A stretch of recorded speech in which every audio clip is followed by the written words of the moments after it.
Welcome to another episode of Femme Queen. Crazy, sexy, cool. Ow. What's up? What's good, y'all? Oh, y'all look gorgeous. Yeah, come on. Thank you. Come on. Shinga. Yeah. What's up, ladies? I'm good. I'm sipping on passion today. Okay. Prosecco. The drinks came so good today. We got another banger for y'all. Yes, we do. Ooh. Baby. I can't even do her name And no she's justice. sitting. We got Raquel Willis in the building. Okay. Baby, it's about to go down. Yes. Oh my God, I can't wait to Yes, break I her on. can't wait. So I can't wait. I want her to dig in. I want to get her opinion on a couple of topics that we already talked about, especially the politics and stuff like that. Oh, absolutely. Well, I definitely want her to talk to that, but I also kind of want, her to like rest Another and side. relax. And yeah, I want to showcase a different side. I think for me, it's really important because they always say like, it can only be one. And then ballroom, they teach us it can only be one. But we're all beautiful and intelligent, but we create space so everyone else can have a voice here. And it's so important to showcase how we share that amongst each other and we share power. Exactly. Agree. I know you're big on your The shadow. game. Do you want to Yeah, play your shadow game? work. She want to play her game? Yeah, You because play your it's game. very The game? important to heal. I'm big on heal, guys. She's They big on very. heel. That's Mother Heel. He better Mother Hill. Mother Hill. Mother Hill. Red Rock. Archie. Oh, Mother Archie. Come on, we Yes. just Well, you want to pick a go card? first? Because you grabbed it first. Let her go first, now. No, I was gonna pick mine and marinate on it while y'all answer yours. but I think this time it's only fair that you go You went first. Go ahead. Because we won Could y'all last shuffle time. them? No, Is this- we didn't shuffle them I yet. think Gatekeeper did. Did you? Oh, they're shuffled? Anxiety trigger. What makes you anxious? Why does it make you anxious? These questions are deep. Okay. What you say? I think there's a few things that make me anxious, but the first thing that comes to mind probably would be performing. Even though I love to perform, bitch, I get anxiety like crazy. Like I get so nervous that sometimes I can't even hear myself singing over my heart beating, or like I had to really learn like breathing techniques and stuff because I really do get so like anxious and nervous before performing. Can I ask you a question? What's up, babe? When it comes to that, being that you're an icon in ballroom, you have solidified that. One thing I noticed that people love about you is the antics and how you perform on the stage. How do you use that to show up in what you do now as far as plays and Broadway and things like that? Do you bring that onto that stage? Yeah, I think that's a part of it. I think I brought the antics to ballroom from me being on stage. Yeah. I think that's why it was easy for me to create the character Tempress because I was always performing. So yeah, I do. It is a little more, I think in the realm of outside of ballroom, it's more sensitive to me. Like, it's like, bitch, this is my talent. Like, you know what I'm saying? So, whereas in ballroom, I could just be like, bitch, whatever. Like, because it's subjective, like a lot of that. But for me, it's my talent, so it's a little different. But yeah, I do bring part of it with me. That's good. Ready? Okay. Oh, mine's is pretty fair. Who was your favorite teacher and why? Who were your favorite teachers and why? Damn, I wish I had that question. I don't know because I've had a bunch of teachers. But if we're talking about middle school, I would say Mrs. Gunthorpe. And it's crazy, I remember her name because she was like, I don't even know if I remember any of yeah, my teachers. Mrs. Gunthorpe didn't play about me. She knew, she would always say, you special. And I didn't know whether she meant, I didn't know whether she meant special because she knew I was queer as a teen. But she made sure that I wasn't bullied. I was a brawler earlier on, so she used to tell me to stop fighting so much and like calm down. Yeah, I used to fight in school because I was bullied a lot. So I used to like want to initiate the fight if I felt gangster on our panel. No. Every time she talk about fighting, she be like, I was like, Her eye twitching. I'm like, No, damn. I mean, I grew up. I start twitching. I'm from Brick City, Grafton Avenue Project. Shout outs to Brick City. They call that dirty jersey. But, you know. A thug in a dress. Yes. Dirty jersey. Baby, The dirty. a female pit bull in the skirt. But shouts to Eve. But what I want to say is that Miss Gunthorpe loved me, and, you know, she kind of makes sure that I knew how to defend myself, but also how to not sit with that and process it. I wish I would have listened to her a lot more as I went on and I started to venture out. But Miss Gunthorpe was my favorite teacher. Yeah. You had a gag. Yes. I'm the same Tempress. I don't remember my teachers but one. It was Portia LaBeija. She was my teacher. Oh my God, that's so sick. And her style and grace was impeccable. And Did it she wasn't come in just class like how done. I mean, I remember one time she came in there with this sweat. It was like this jogging suit with her curls and his bangles and her Chanel bag smelling up the whole room. I'm just like, Jesus. I'm just like, she always is so poised and so glamorous. Yeah, like, and that's how she talked in school. You're gonna be my daughter. You know, that's how she talked in school. You know, that's how she talked in school. Like, she was she dragged her words. It was just like, seeing that as a young trans woman was just so beautiful and so inspiring. Did you know she was trans? Not at first, but after a while, because we all started to talk. Like, you know, I came into school, they already knew her. So she kind of educated them on her ballroom. This was like HMI or something? Like one of the... It was like an after-school program. Okay. And she was one of our teachers. Oh, she was a teacher. Oh, my God, that's so cool. She's really intelligent. Shout out to her, but, you know. What color is your anger? Oh, why? That's good. I would say when I was growing up, it was red. No, it was black. It was black for me, not red. It was black because everything would turn black. Red was actually a color that was sexy to me, so I loved red. Black was something, when I saw it, I honestly went black. I don't even remember what was going on. It was like I went black. The eyes, everything. So I would say black. So do you let's get into that. Get into it. Like, so are you saying black because you're saying you black out? That's the only color I can think about because red was always a sexy thing for me. Like, always a sexy color to me. That's a sexy color. But black was one of those colors when I seen it, or like when I would see black, or even when I would get upset, black would be the biggest color that would be the color that would kind of make me... Because if you notice, like, growing up, like, we kind of were brainwashed to think that black was always something negative and white was always something. I don't know if it's that deep for you. No. Or you just not seeing, because I realized it was always like angels' food cake was white, devil's food cake was black. So it's like, you know, there was always like this, whether we realized it or not. They was like always trying to make us feel like black was something negative. No, I never looked at it like that. I more so looked at black as that's when I would go black, literally in my head. For me, I never really, as growing, honestly, I didn't really, my mother sheltered me a lot. So certain things that was going on in the world I didn't get to see until I transitioned and started to navigate the world. That's when I started to notice the things that was going on. I always thought black was beautiful as far as our skin color. I always thought that was beautiful, but as far as the colors, that was the color that really defined my anger. I'm laughing because I'm like, when you blacked out, was you on the floor knocked out?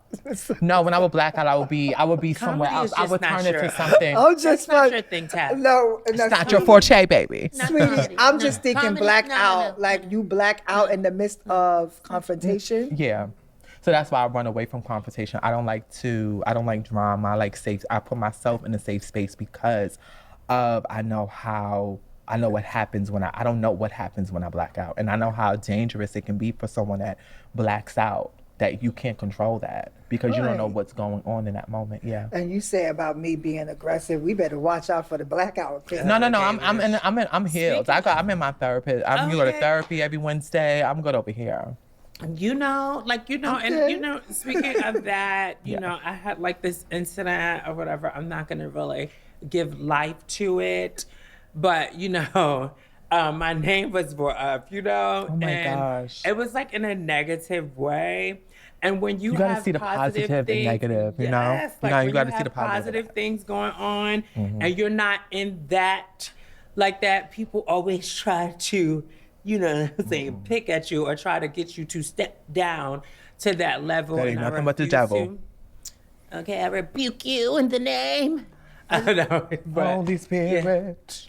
I mean, I just think that honestly, a lot of people form opinions on us based off of what they see without actually like knowing us, or just like creating these things to project on us. And for me, like that happens a lot. Like the comments, stop carrying. For real, because if it wasn't for them, I would be tearing into y'all so viciously. Trust me. But be respectful. We're human. We do this as a don't get blocked. You know what? But we have way more positive than negative, and that's what it is. We end up focusing on negative. But I have a right to say what I want to say because they censor me. Go ahead, sis. Just stop doing it, right? But and all things like we do have a lot more positive. Way more. We all have way more positive. But I do focus on it too. Like I was getting ready to say, because you would delete, you would get them out of it. No, I don't do delete. I don't. Shout out to my therapist. She puts a lot. Shout out to my therapist, and shout out to my healing books. Which book are you reading now? Right now, being intentional with your work. Like just being intentional with everyday work, the things that you want to do in life, like really being intentional. So that's the book I'm reading right now. It's in my bag. Are you reading? I don't know.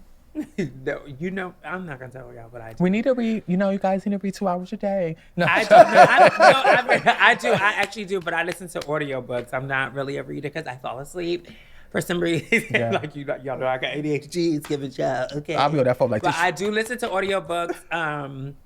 I am listening to right now. Is it Power of Work? Is it? Forgot the title. Is it Yellow Power of Work?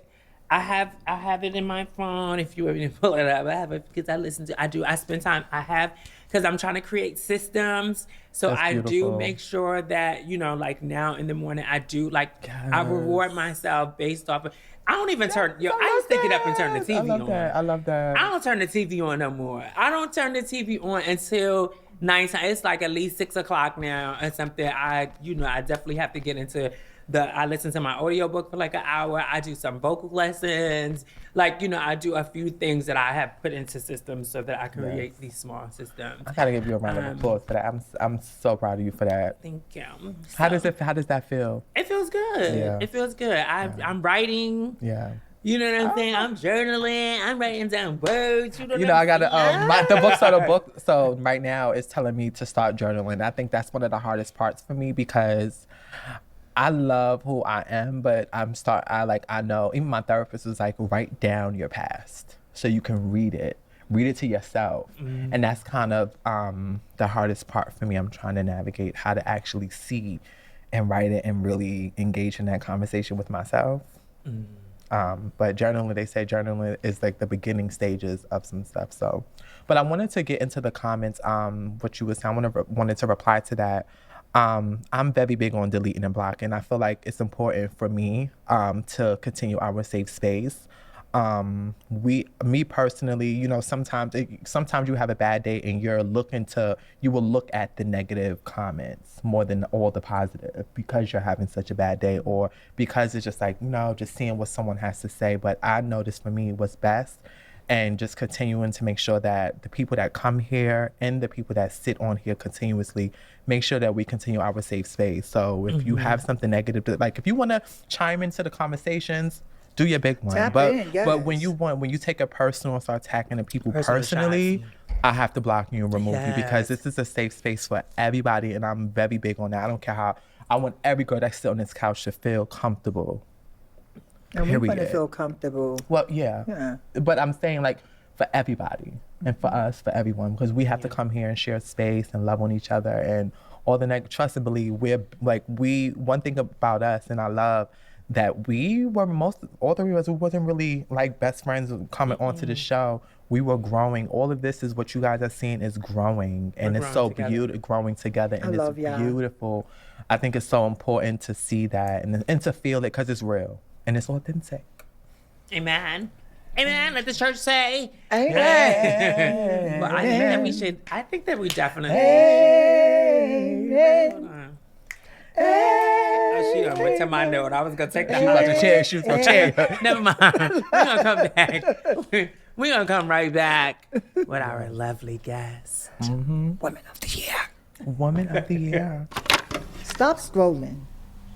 Like, click, and subscribe to Femme Queen Crazy, Sexy, Cool. And don't forget, hit the button at the right side so you'll be notified of our next episode.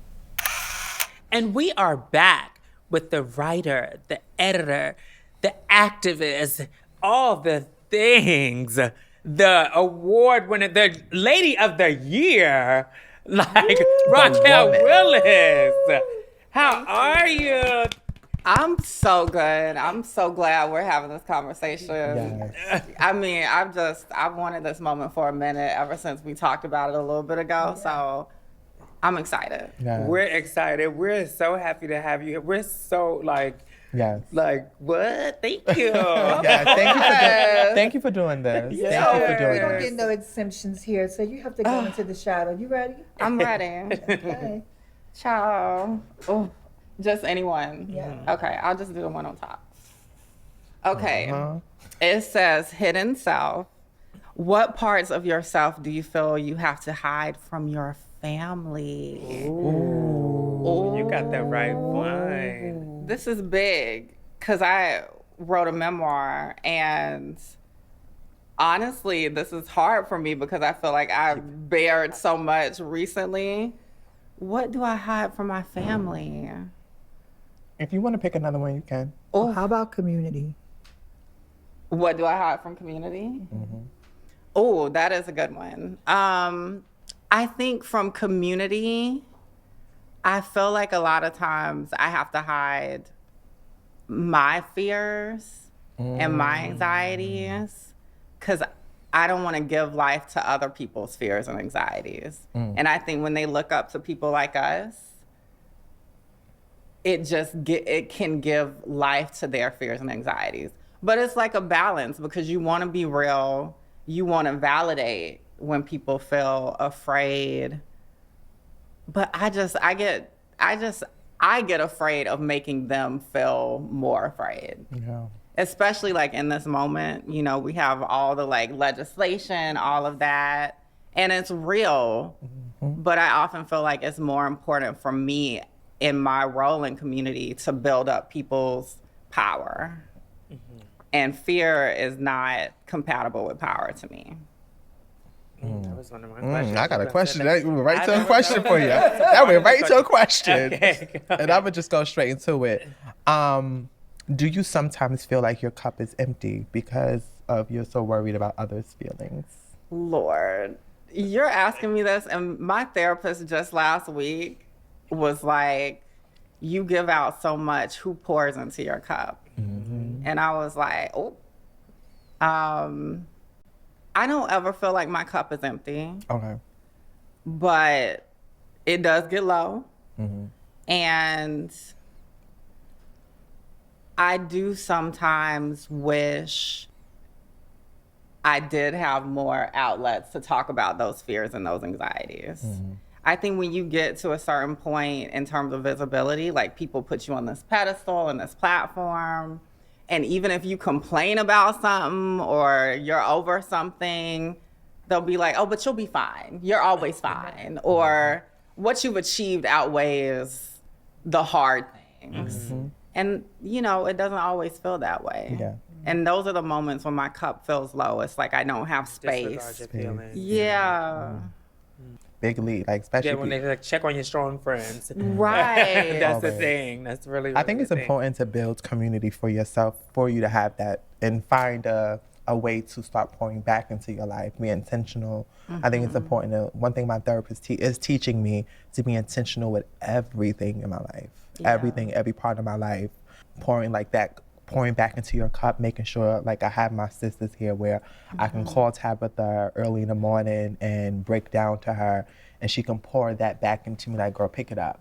You know what I'm saying? Like I can talk to Tempress about certain things and she can give me that wisdom sometimes that I need, you know? So I think it's important to build that community for you because sometimes as a leader and someone that is ushering others, I feel like you be left for dead sometimes. Yeah. Because they don't think you need it. And it's not that I think I'm at the top or anything, but you know that saying where it's like it's lonely at the top. I do think as you become, you know, a certain role in community, which we all have felt, it does get lonely sometimes. Yeah.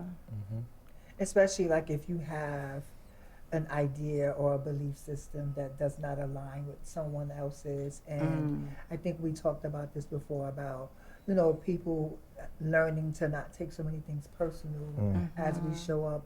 One thing stuck out to me when you were saying that, you know, not wanting to empower others to be fear or validate the fear that exists because you know it exists, and how you sit with that. Are there people in your life that you know can pour into you? Have you identified those folks? I definitely have. I mean, I'm blessed. That's why the family part of it was hard, because we're just in such a good space. And I know that that's a blessing in our community to have like origin family that is like on the same page. I can show up fully as myself. I don't have to walk on eggshells with anybody. So I do, like, my sister, my mom, my brother, like, we are so close. And so I can be myself with them. But of course, you know, they don't understand what it's like to be Black and trans and all of these things in the world. And so for those pieces, like, one of my good Judis, I mean, literally my chosen sister, Toni Michelle Williams, down in Atlanta, Georgia, like, she is funny. She's only a month older than me, but she is really like a big sis to me in a lot of ways. And she's someone I can lean on. She's also a leader. And so she gets those aspects. And then I definitely like have all of these like big sis / aunties. Like we've had conversations about moments of, you know, just like drama, community dynamics, because those exist. As much as I try to be above the fray, like those moments do happen. And so I thank you for being in the position that you are to like see those things and be a guidance. People like Pyan, Dora Show, so many, Miss Major even, you know, there's so many just like big sisters and elders that I feel like I can lean on too. Yeah. So what was the hardest part? You talked about family and revealing so much, you know, in your book. What was the hardest part? So was that the hardest part about writing your journey because of family, or what would you say was the hardest part? I would say the hardest things to write, definitely with my family, just moments where I felt betrayed or abandoned, which I think is just such a feature of growing up Black and queer, Black and trans. Like, there are just moments where, you know, somebody said something to you that even if they apologize, which apologies are rare, you know how our people are, especially like our parents and grandparents and stuff. But even if they apologize, that still lives in you. You know, like I still hear some of the worst things that I heard when I was a kid. And sometimes we have a lifelong journey of trying to silence those voices, right? Those voices that told us we weren't right, that we weren't worthy, that we weren't who we said we were, that if we said we were this, we would be going to hell, you know, all of those things. Even with my family being in such a good space, I've had to explain, like, I'm always gonna carry my baggage, right? And I manage my baggage well, but it's always there. So I just need you to be able to acknowledge this. And I needed them to do that so I could put the story out into the world. So I'm just glad that like they really accepted me telling my story on my own terms. And they didn't try to like edit me or box me in or say, you know, again, how our people can be. Like, don't be spilling all the family tea, you know? That in the family. And I'm from the South, too. Like, they definitely don't want you telling all your family business.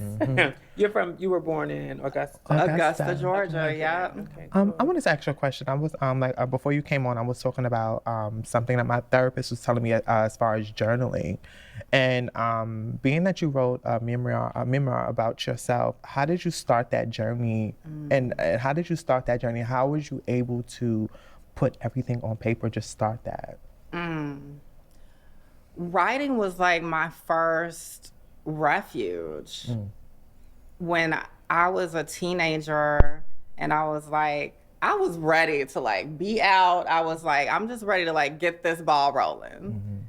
And I just had like a family that I didn't feel comfortable telling those things to, just about being queer. And my journal was my refuge. Like I could write down the things that I couldn't say out loud. Yeah. And I think that just stayed with me. And so writing is just where I can process the world, my feelings. And honestly, some of those journal entries from that time served as like some kind of aid for me to start writing the book. Right. And especially those like earlier passages on my life. So I was able to, because I believe in repurposing, honey. If you wrote it down once, like you can flip it, remix it, add more elements to it. Like your story is yours. Do what you want to do with it. So that was where the writing piece helped me. You have a degree in journalism. Yes. In journalism. And then I studied journalism. So I actually, in high school, after I came out as gay at that time, I was like 15. I became a yearbook nerd. So like I was the one on yearbook staff, like snapping photos. And then I became editor-in-chief of our yearbook my senior year, which was really amazing. And then I was like, okay, well, I guess I want to work in magazines.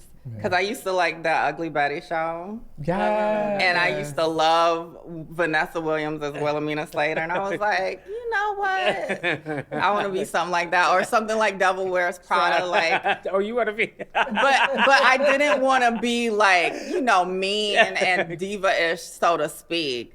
I liked being like the leader of a team. And we were working on stories, and I like putting the like visual element with the stories. So I really was interested in magazines, and so I was like, well, let me study journalism, and that became a thing. And I also want to give a shout out to Janet Mock for being so foundational for me. I was in journalism school when her story broke in Marie Claire, and I was like, oh, wow, like, that's me. Like, you know, this is a Black trans woman working in journalism. She's telling her story, and that was just amazing. And one of the quotes that I always remember from her is that you have to tell your story to yourself first. And I think in the social media age and the visibility age, like, our people have to remember our stories are ours, and we get to decide what pieces we want to share with the world, what pieces we want to guard and protect, what pieces we need to heal from. And so I thank her for that quote and kind of giving me that into my life. That was deep. What's one of the biggest misconceptions about being a trans activist? I kind of hate being reduced to being a transgender activist, right? Because it ignores so many other parts of my story. Like, nobody calls anybody a Black activist. Like, that sounds so weird. Or a woman activist. Like, that's so weird. And so I get why people focus on the trans part. It's because it's still so novel and so... Really? Really? For real? Right. You like, really? You're trans? I don't know trans people, and you know, they be lying. They be lying. They know us. You It'd be a trans people in their family. It'd be a trans people in their family. Right. So I kind of hate being reduced to one part of my identity because I'm all of it. And I've worked in LGBTQ plus movement, trans movement, of course, but I've also always been working in feminist movement. I've always been working in the movement for Black Lives, right? And those are all a part of, you know, the gumbo of the activism that I do. Yeah. And even with coming into my womanhood in college, I was lucky that when I went to the University of Georgia and I met trans people and queer people and I started to figure out, oh, I'm a woman. I started to like figure it out. I said I'm a woman. But I was lucky to figure out my womanhood at the same time that I was figuring out my feminism. And so I was taking like women's studies, gender studies courses, learning about bell hooks, you know, the Patricia Hill Collins, the Alice Walkers. Shout out to, you know, Julia Serrano, right? As a trans woman who really articulated what trans misogyny even is, right? Like, that gave me so much life to be able to explain my experience. Wait, I need to read up on that. Trans misogyny? Yeah. Because there are particular things that we experience that are informed by our particular experience in womanhood. Right. And so everything that we experience actually isn't exactly the same as cis women. And that is fine. I found that trans people are so prepared to talk about our particular experience without trying to compare it to somebody else. So like, thank you. I'm not in competition Because they with you, think boo. I'm glad you said that. Because people swear we try to take somebody else's experience. Right. Or we're trying, Oh, no. no, yeah, we do have our own. You've done so many things. Like, what is the pressure? Or do you feel pressured to always, you know, be this person that everyone expects you to be? Or what's it like? Do you have moments where you're just like, you know, no, I'm just being me today. Like, it's like what we talked about, being able to experience joy. Yeah. So, You know, can I add to that question? Yeah, sure. So, it's a two-part, right? How did you find joy with the pressure? And I need you, not need you, but I would love for you to say, what is a That's the pressure right there. Okay. I need you. Look at her. She said, I need you. Right. No, because There go Auntie. Auntie came in. And you see, Auntie came in. and you see, of course, like but what is one misconception that people have about you? I just asked. Yeah, because I told you. She took your question. You did not tell me to ask I that. said I was going to ask that question. But you did not ask me about no answer. Girl, What what? is one misconception? I told you that on the Girl, what? The dolls are Yes, fighting. Do you remember I have that that I asked written her that? down. That's why I said don't show her the card. I never This is saw mother that. and daughter. That's why This is I- mother. Wait a This minute. is mother and I got daughter. both of them. I got both Please. of them. Wait a minute. But the reality is, It's no reality. No.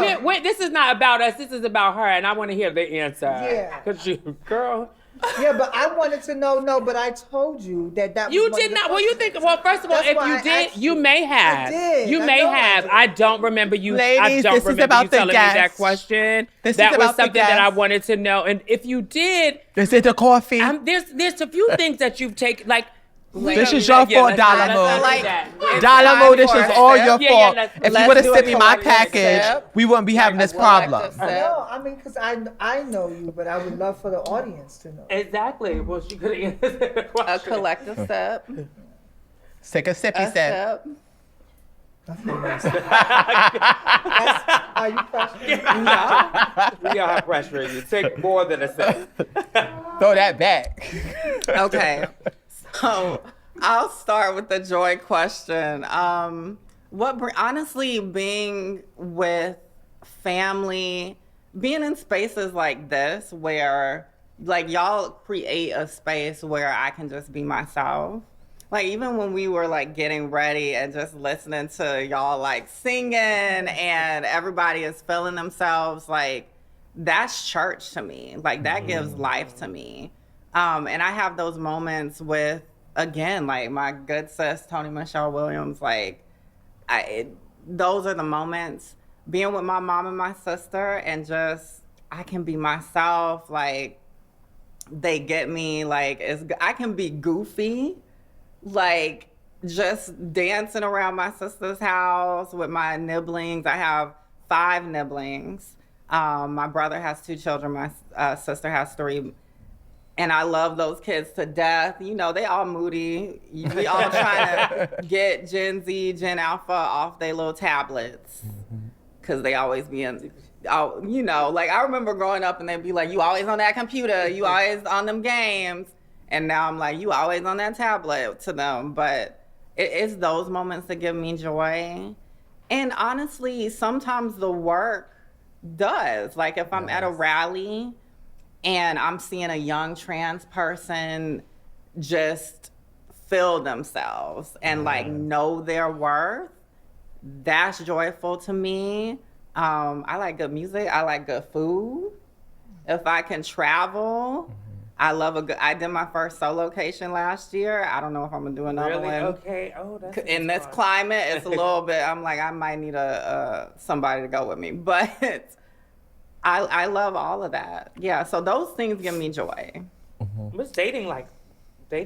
Oh, like, okay. So I'm gonna answer your question first, and then I'm gonna come back to that. Because the misconception piece. What do I think people's misconception is of me? Probably that I don't have a life outside of my work, like I do. I think I just happen to be in a space where the things that I work on tend to just be bigger projects. But that's kind of the space that I'm in now, where I can kind of choose what my work looks like. But I'm not always working. And I think that is a misconception. Right now, I'm actually working on a project about Marsha P. Johnson and thinking about the human behind like the legend and the myth. And I imagine y'all all kind of feel this way too. It's like, again, when you are in a certain position in movement or in the community, you know, there's a story, a collective story that people put onto you. And I think, you know, people only see the part of it that's like, well, I'm celebrating you. Well, I'm elevating you because that's what we're supposed to do.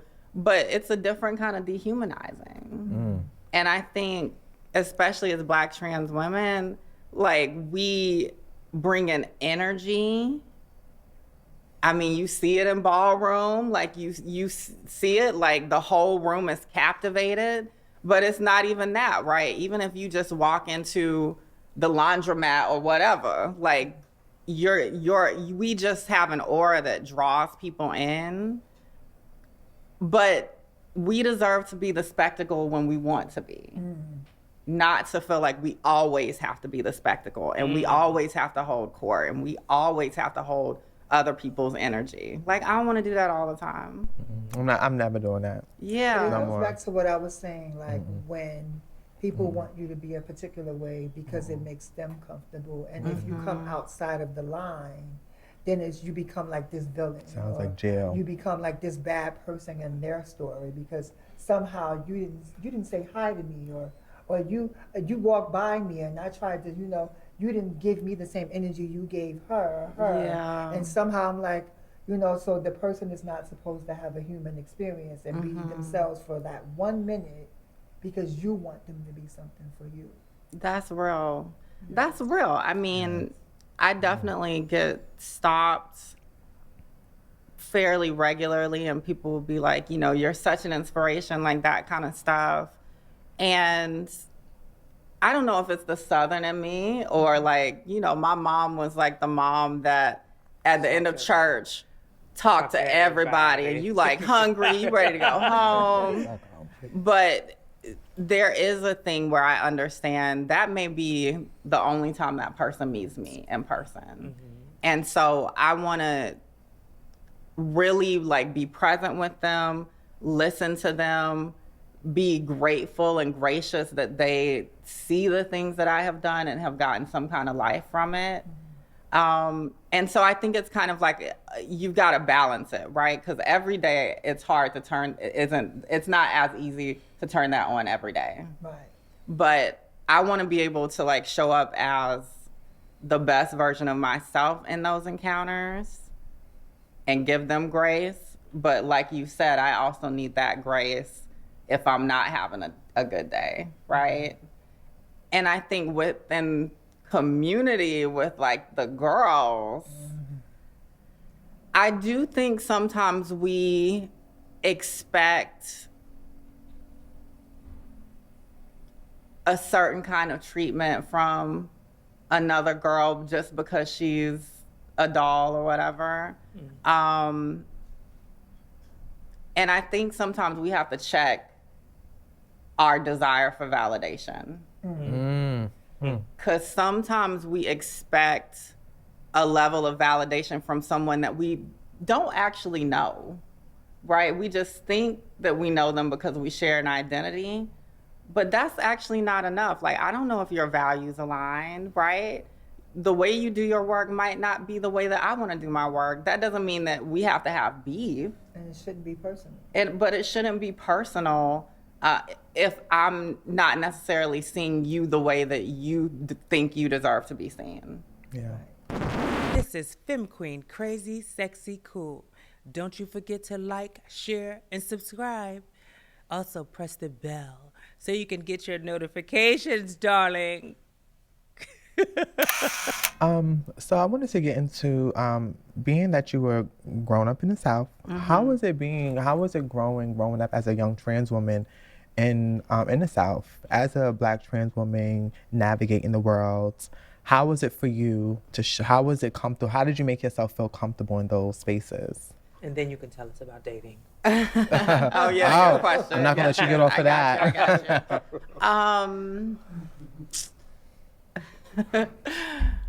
you. Well, growing up in the South, I didn't have the language around being trans. My introduction to being different was really being told by boys that I was basically like a girl. And I knew that I liked boys. And so when people were like, oh, well, you're gay, I didn't, affirm that outwardly, but I was like, well, I guess I like boys, so if that's what being gay is, whatever. And I didn't think as much about this idea that, I don't know. I think the gender piece, I just didn't have language for. But I do know that when I got to be about 8 or 9 years old, I would lay up in bed and like pray to God, like, I wish I could just wake up as a girl because this would all make sense then. And so I had some kind of understanding that there was a gender thing going on. Like, I thought it was weird that like I had to, use the boys' restroom. I was kind of forced to like play with the boys and like all of that. But all of my friends were always girls. And I feel like they always saw or felt the like feminine vibe or whatever. And that was my safe space, was with them. Oh, that's good, yeah. Even with like my mom and my dad, like my mom has a story where she's like, when you were a kid, your dad and I were like arguing about something, and then he said something, and then the conversation was over, and you turned to me and you were like, well, why do you always have to go with what he says? That sounds like me as a kid. Yeah. But like there was kind of an understanding that like there was a difference around how women are treated and men are treated, and that felt like an injustice. So you grew up in a 2-parent home. I did, yeah. And I read something that you talked about when your father passed. He gave you a freedom. Can you speak to? Because I don't want to put words in your mouth. Yeah. About that, but what was the? Yeah. So when let me say one thing. So just to think about like growing up, and then when I came out as gay at 14, when I was on book tour, I went back to Georgia. And there was someone from high school. There was a girl from high school who I'm not going to put her name out there because she probably doesn't want her name out there. But she got on the mic and she was like, that you were always different. And she was like, and being gay, like that was just all we kind of knew, but that never felt like the full way to describe you. And that was so validating for me to hear that she was like, yeah, like it makes sense that you're trans. We just didn't have language for that. And that was so validating for me. But with my dad, he passed when I was 19. So I was in college. I was like getting close to understanding my transness. I have been performing in drag. That was like my playground to figure out gender. Okay. Yes. That's that's in the South. That's the South. yes, They don't play that in the South. I was going to ask you. Right. He never knew I performed in drag. My mom did. My mom actually came to a show secretly, and then my sister did. But when he passed, he had like a stroke. It was my sophomore year of college.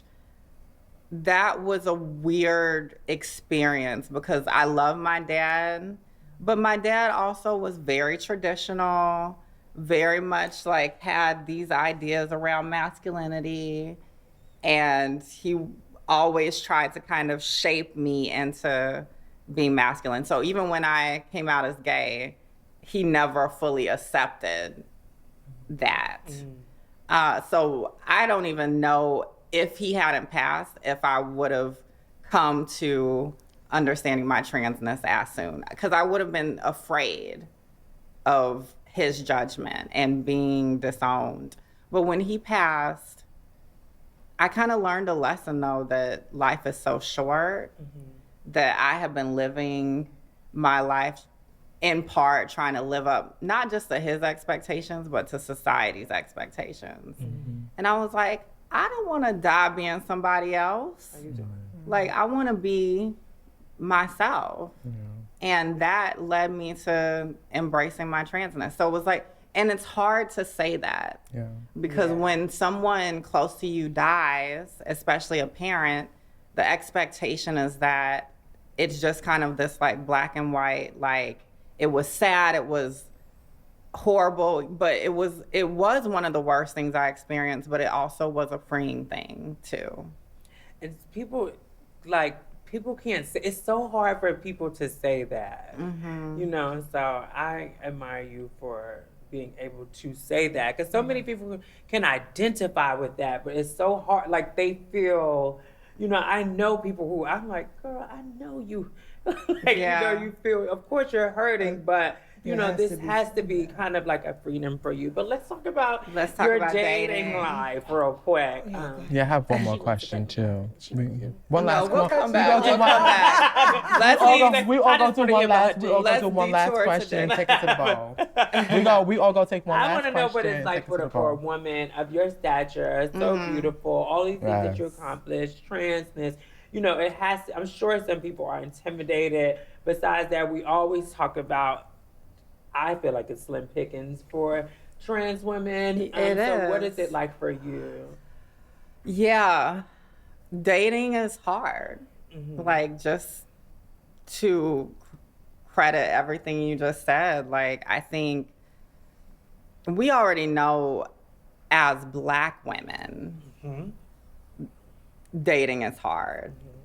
And sometimes I'm like, and this is like no shade, but I'm like, I feel like white trans people, non-Black trans people, it is a breeze. And you can be any kind of whatever version of yourself and find romance, find a partner. And I think for Black trans women in particular, we go above and beyond in so many aspects of our life.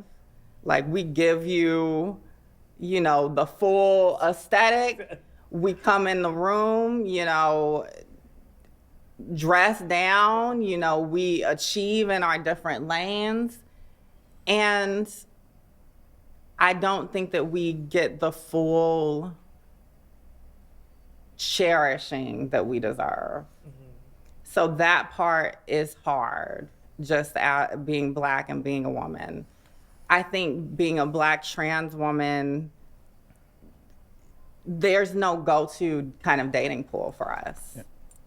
You know, so if I date trans forward, I think that there's an assumption about my body. Trans forward.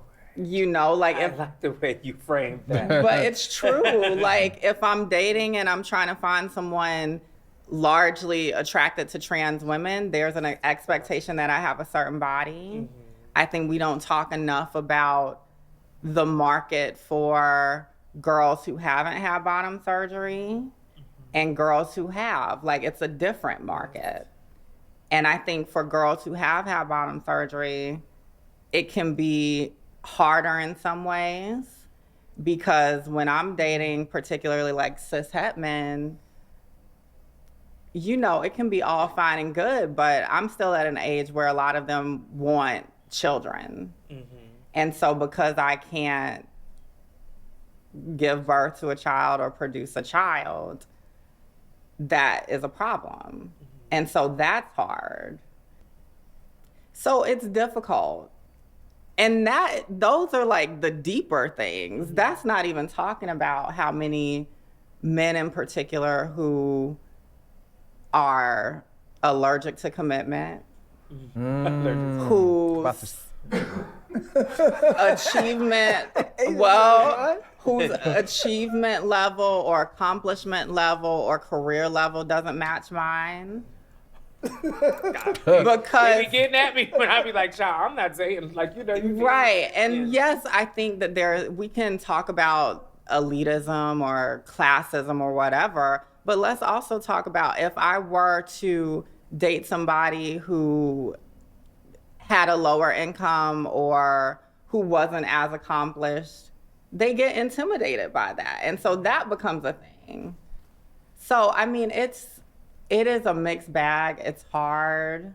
Sometimes I just feel like, let me focus on the aspects of my life that give me life, and let me continue to figure out fulfillment without assuming that romance is going to happen. Yeah. You want to go ahead, sis? No. And I'm actually curious what your response is, because you've been in a long-term relationship. I think all of what you said, I've been fortunate. Mm-hmm. You know what I'm saying? You stole him from somebody. I'm kidding. I didn't steal him from nobody. I'm joking. We are joking. No, my sister did not. Oh my just God. Inside So, piece. yeah, he was younger. What? She ran to church. No, I'm saying. Y'all Like, are so my sister stole it from somebody. silly. So She said, praise the Lord. my perspective on that is, I actually don't have a perspective, because it was easy for me to date.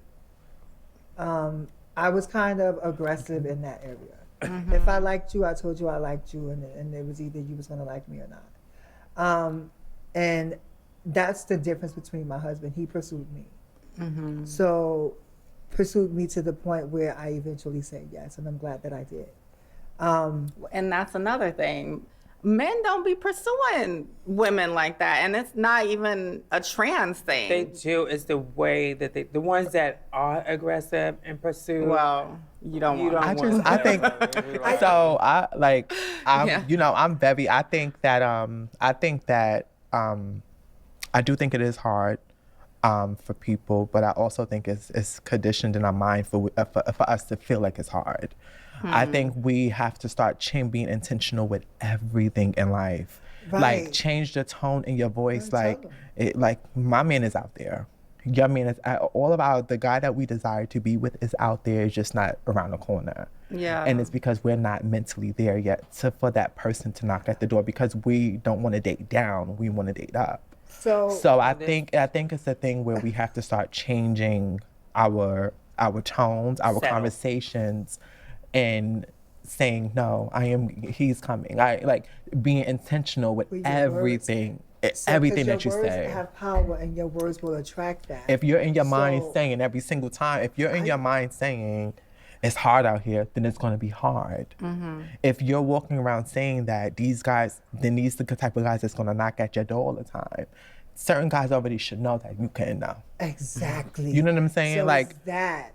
And words have so much power. And to say, to piggyback off that, and I hate the word piggyback, but to add to no that. more stealing. No, I'm kidding. No, to add to that, it's like, you will have what you say. Like we talk about marriage and my husband a lot. It didn't always start off good. I used to yell at him and say bad things to him, and I remember the language. I do not. Why are you doing that? Okay, listen, y'all, because I know y'all be saying I joke a lot. I do joke a lot. I really live, love, and laugh. That's my motto. Asia, like, she loves, like. That's my girl. That's my brother. That's my sister. The thing is, I believe you'll have what you say by the words of your mouth. I truly believe that. Yeah. So I stopped talking at him and started talking to him. And I started speaking over him, pouring life into him. And in reverse, he started to pour life into me. So it's an equally yoked thing. And sometimes you may not meet someone who's equally yoked, and that's just the reality of it. You know, it's what you're willing to pour into your relationship. But I did have a question for you, and I think it's pertinent to now. You've just become Times Magazine Woman of the Year, right? Yeah. So congratulations on that. Can y'all give a thumbs up to that in the comments? Like, for real. Like, I can't even drink to that. we have this book here on display. I need you to also tell people where to go purchase your book at. Yeah. And also, I'm interested in knowing who are some women in your life that influenced you? Yeah. Okay, so the easy question, where you can get the book, you can go to my website, raquelwillis.com, but honestly, it's all over. It's Barnes & Noble. Sure. I love folks to go to a local bookstore. Bookshop.org is dope because they really celebrate local and grassroots like bookstores. So yeah, look them up. And a woman, so many. I always want to bring in Monica Roberts into the space. Black trans woman. She was an award-winning blogger, writer. She wrote on the website Transgrio. And she started Transgrio in like 2005 and was talking about being a Black trans woman.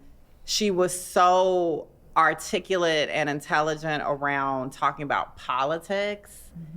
And she always would celebrate Black trans people whenever they achieve things. She passed in 2020, and I was able to go to her funeral in Houston, but I remember going back to her blog, and there were so many moments that I hadn't even seen where she had celebrated me, where she had written blogs about when I became executive editor at Out Magazine, and so many other things. And I want to give her so much love because even though she achieved so much, I think sometimes the shine that one of us gets, it's like a cumulative shine that comes partly from people who didn't get their full shine. And so that's how I keep all of this in perspective. That's how I stay humble. It's like I remember that the shine that I'm getting now is only so bright because there were folks who were doing shine-worthy things that didn't get it. We always talk about you might be the one that opened the door, but the other person get to walk through it. Right. And you're not. And they may get more. What gives you hope? Like, what gives you hope and what keeps you energized to keep fighting? It always goes back to the elders and the youth.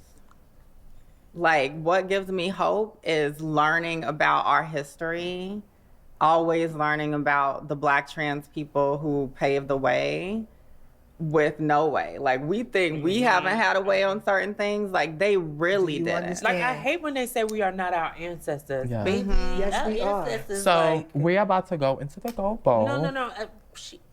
She didn't finish. Well, and then the youth. Real quick. But then the youth, right? So to your point around opening the door, like I know I have a lot of shine. I've accomplished a lot of things, but I know the next ones coming through the door are gonna go stratospheric. Like they're gonna do their own things, partly because a lot of them get to know themselves sooner. They get to work through the stuff that we didn't get to work through until many of us were like adults. Yeah. Right? So like, I just know that they're going to continue to grow and know who they are because we know who we are. Yeah.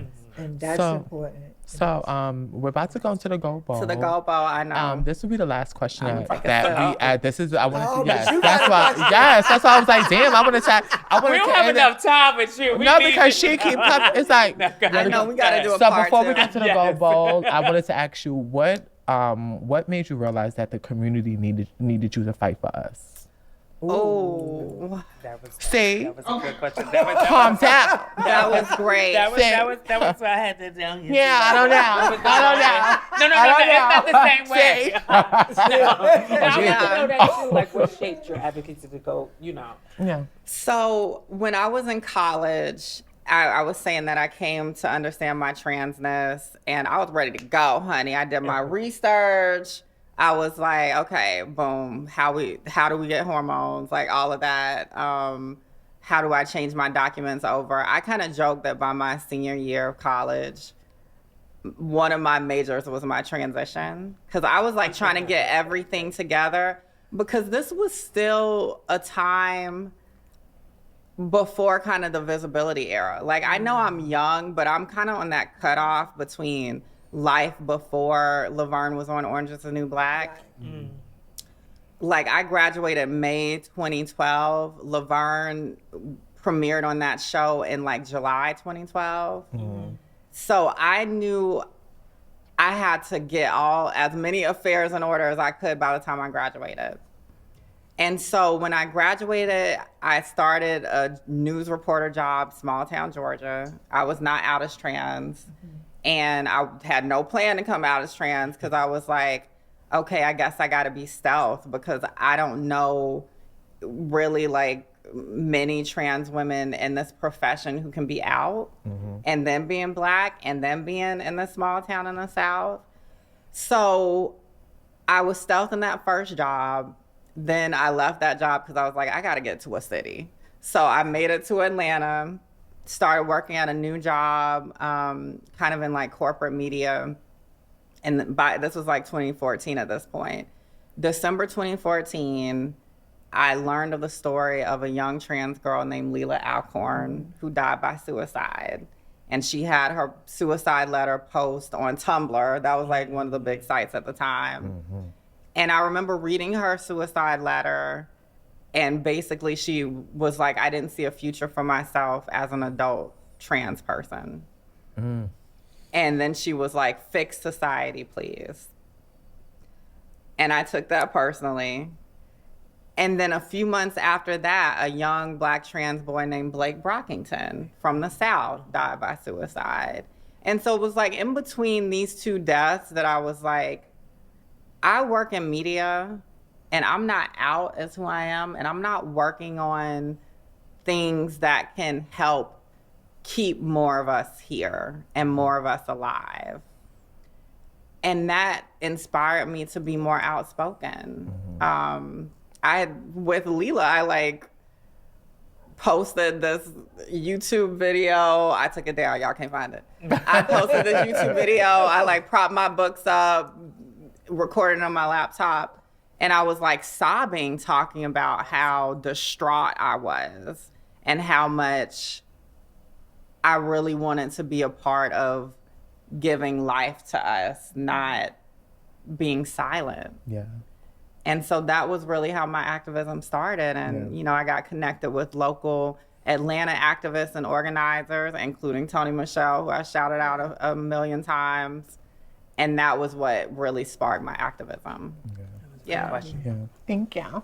Let's go to the Gold Bowl, lighten it up real quick. Yeah, we're gonna lighten it up and have some fun. This is the Gold Bowl. Gold Bowl. Hopefully she kept it cute. You better be nice. This is Femme Queen, Crazy, Sexy, Cool. And I need you all to like, subscribe, and comment.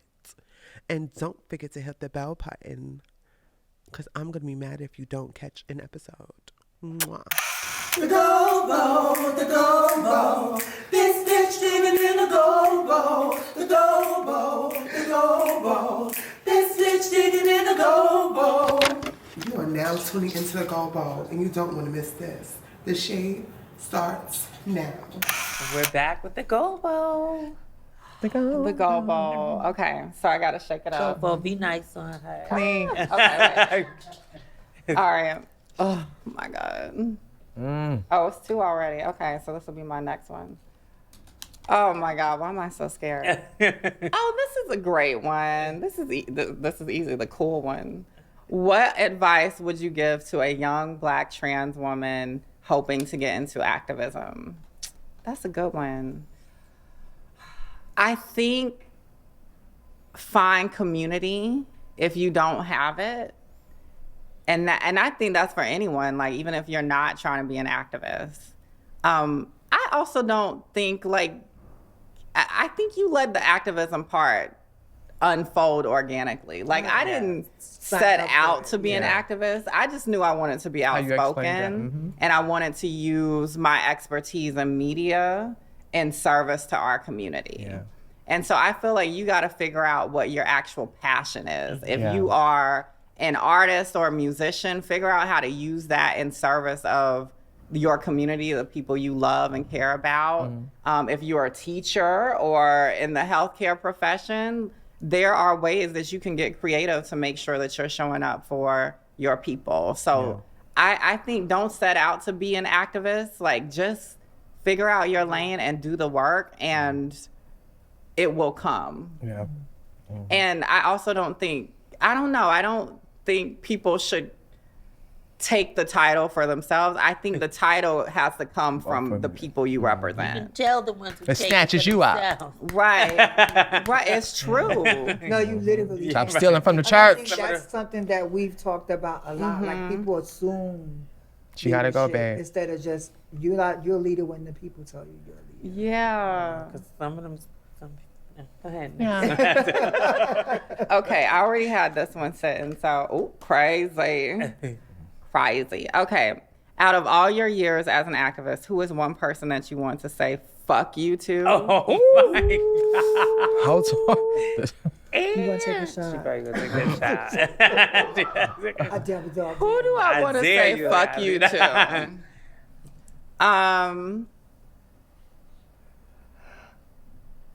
Oh, it's a couple. Okay. There's some big ones. So, I mean, fuck you to Flame Monroe. Ooh. And I'll back that up. And fuck you to Caitlyn Jenner. Okay.